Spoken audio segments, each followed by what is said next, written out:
అందరికీ నమస్తే. నేను మీ భార్గవి. వెల్కమ్ బ్యాక్ టు అమ్మ చేతి వంట.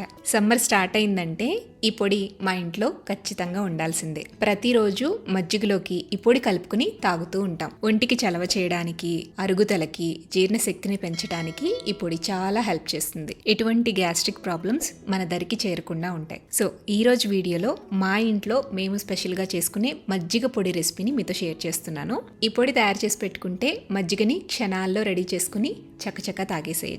చాలా రిఫ్రెషింగ్ గా ఉంటుంది. సో మరి లేట్ చేయకుండా రెసిపీలోకి వెళ్ళిపోదామా? ముందు స్టవ్ మీద ప్యాన్ పెట్టుకోండి. ప్యాన్ లోకి 1 టేబుల్ స్పూన్ దాకా జీలకర్ర వేయండి. జీలకర్రతో పాటుగా 1/2 టీ స్పూన్ వాము, 1/2 టీ స్పూన్ దాకా మిరియాలు, 1 టీ స్పూన్ దాకా దంచుకున్న సొంటి వేసుకోండి. వీటిని లైట్ గా వేయించాలి. కలర్ చేంజ్ అయ్యే వరకు వేయించకూడదు.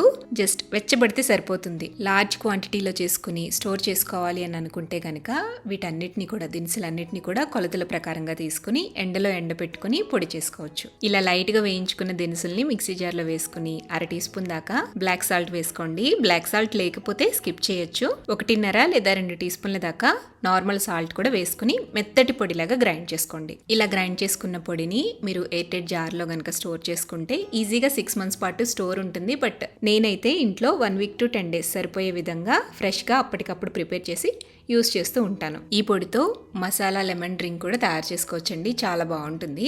ఇప్పుడైతే కడుపుకి చల్లగా హాయిగా ఉండే మజ్జిగని ఎలా తయారు చేసుకోవాలో చూపిస్తాను. గిన్నెలోకి కానీ కుండలోకి కానీ 1 కప్పు దాకా పెరుగు వేసుకోండి. పెరుగు వేసుకున్న తర్వాత మెత్తగా చిలకాలి. అసలు ఎక్కడా కూడా పలుకు లేకుండా చక్కగా చిలుక్కున్న తర్వాత ఇందులోకి 1 లీటర్ దాకా నీళ్లు పోసేసేయండి. చల్లటి నీళ్లు వేస్తున్నాను. బాగా చిలికితే కనుక వెన్న అనేది ఇలా పైకి తేలిపోతుందన్నమాట. వెన్న మొత్తం కూడా తీసేసేయండి. ఒకవేళ మీగడ లేని పెరుగు కనుక వేసుకుంటే ఇలా మీకు వెన్న అనేది రాదు, ప్లెయిన్ గానే మజ్జిగ వచ్చేస్తుంది. మజ్జిగ ఎంత పలచగా కావాలి అంటే అంత వాటర్ని మీరు వేసుకోవచ్చు. నేను 1.5 లీటర్ దాకా నీళ్లు పోసుకున్నాను. ఇప్పుడు ఈ మజ్జిగలోకి మనం తయారు చేసుకున్న మజ్జిగ పొడిని 1 లేదా 1.5 టీ స్పూన్ దాకా వేసుకోండి. ఇందులోకి కాస్త సాల్ట్ని వేసి టేస్ట్ని అడ్జస్ట్ చేయండి. తర్వాత సన్నగా తరిగిన కొత్తిమీర, 1 టేబుల్ స్పూన్ దాకా నిమ్మరసం కూడా వేసేసి అంతా కలిపేసేయండి. అంతే, చల్ల చల్లని టేస్టీ మజ్జిగ తయారైపోతుంది. సో ఎప్పుడు కావాలంటే అప్పుడు ఇలా టేస్టీగా హెల్దీగా మజ్జిగని ఇన్స్టెంట్గా కలుపుకుని తాగేసేయచ్చు.